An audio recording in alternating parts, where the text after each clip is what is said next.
Not every protest looks angry. Some use humor, chaos, and creativity to throw power off balance. It's called tactical frivolity. Tactical frivolity is when activists use laughter, joy, and play to expose the absurdity and violence of an oppressive authority. This not only highlights inconsistent narratives about violence, but also helps keep movements accessible and energized. As far back as the Middle Ages, people mocked authority through carnival.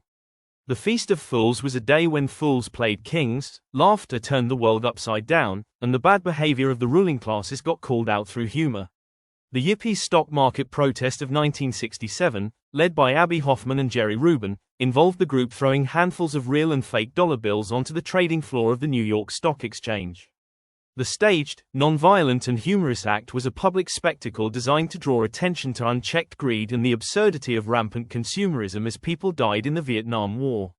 The sight of stockbrokers on their hands and knees scrambling for money created a powerful, memorable media image. The clandestine insurgent Rebel Clown Army was an activist group that used clowning and satire as a form of non-violent direct action. It operated primarily in the United Kingdom from 2003 to 2005, protesting against corporate globalization, war, and heavy-handed policing. Clowns, or clownbatants, treated police officers as friends, deliberately misinterpreted orders to comedic effect, and aimed to decrease tensions by mocking the seriousness of authoritarian orders. Otpor, a youth resistance movement in Serbia during the late 1990s, used satirical street theater and skits to mock the regime of Slobodan Milosevic.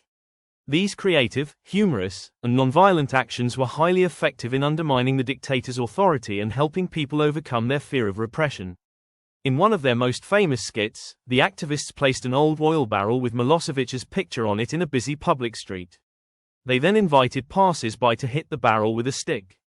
Tactical frivolity works because it uses humor, play, and absurdity to disrupt traditional power dynamics, subvert confrontation, and create confusion for authorities, ultimately attracting broader participation and media attention.